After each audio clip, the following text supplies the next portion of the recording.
ಇವತ್ತು ನಾನಿಲ್ಲಿ ಮೊಸರು ಒಗ್ಗರಣೆ ಯಾವ ರೀತಿ ಮಾಡ್ಕೋಬೇಕು ಅಂತ ತೋರಿಸ್ತಾ ಇದ್ದೀನಿ. ಕೆಲವೊಂದು ಸಾರಿ ಅರ್ಜೆಂಟ್ ಇರ್ತದಲ್ಲ, ಯಾರ್ಯಾರು ಡ್ಯೂಟಿಗೆ ಅದು ಹೋಗೋರು ಇರ್ತಾರಲ್ಲ ಅಂಥವ್ರಿಗೆ ಸಾರು ಹಾಕ್ಕೊಂಡು ಕುಕ್ಕರ್ನಲ್ಲಿ ಕುದಿಸ್ಕೊಂಡು ಒಗ್ಗರಣೆ ಹಾಕ್ಕೊಂಡು ಮಾಡ್ಕೊಳಕ್ಕೆ ಲೇಟ್ ಆಗ್ತದಲ್ಲ, ಆ ಸಮಯಕ್ಕಿಂತ ಮೊಸರು ಒಗ್ಗರಣೆ ಮಾಡಿಕೊಂಡು ಅನ್ನದ ಜೊತೆ ರುಚಿಯಾಗಿ ಚೆನ್ನಾಗಿರ್ತದೆ. ಯಾವ ರೀತಿ ಮಾಡ್ಬೇಕಂತ ತೋರಿಸ್ತಾ ಇದ್ದೀನಿ. ಏನೇನು ಇಂಗ್ರೀಡಿಯೆಂಟ್ಸ್ ಬೇಕು ಅಂತ ಹೇಳ್ತಾ ಇದ್ದೀನಿ. ಇಲ್ಲಿ ಮೊಸರು, ನಾನಿಲ್ಲಿ ಒಂದು ಬೌಲ್ ಮೊಸರು ತೊಗೊಂಡಿದ್ದೀನಿ.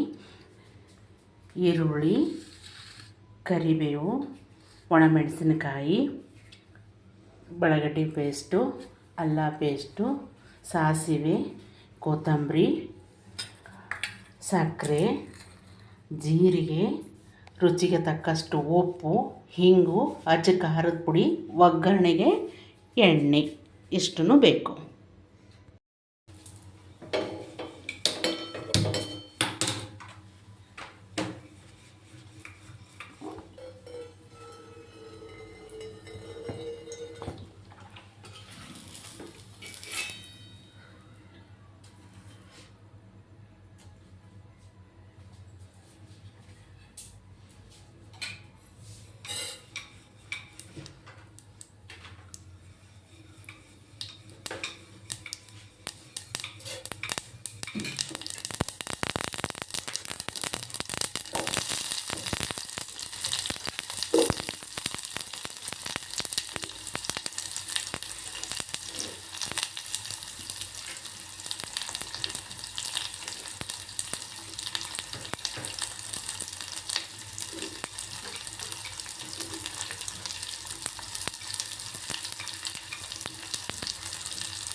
ಈ ರೀತಿ ಒಗ್ಗರಣೆ ಹಾಕಿರ್ತೀವಲ್ಲ, ಒಗ್ಗರಣೆ ಹಾಕಾದ್ಮೇಲೆ ಅದನ್ನು ಸ್ವಲ್ಪ ಆರಕ್ಕೆ ಬಿಡಬೇಕು. ಆರಕ್ಕೆ ಬಿಟ್ಟ ಮೇಲೆ ಅದರಲ್ಲಿ ನಾವು ತೊಗೊಂಡಿರುವ ಮೊಸರು ಹಾಕ್ಕೋಬೇಕು.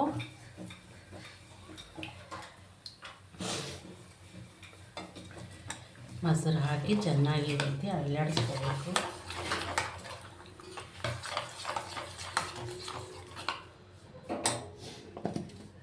ಆಮೇಲೆ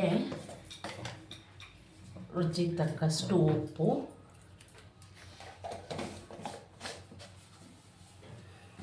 ಆಮೇಲೆ ಸಕ್ಕರೆ,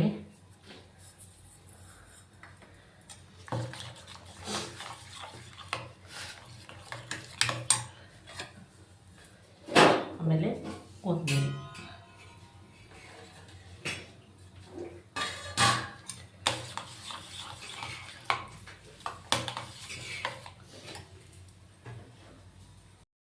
ನೋಡಿ, ರುಚಿಯಾದ ಮೊಸರು ಒಗ್ಗರಣೆ ರೆಡಿಯಾಗಿದೆ.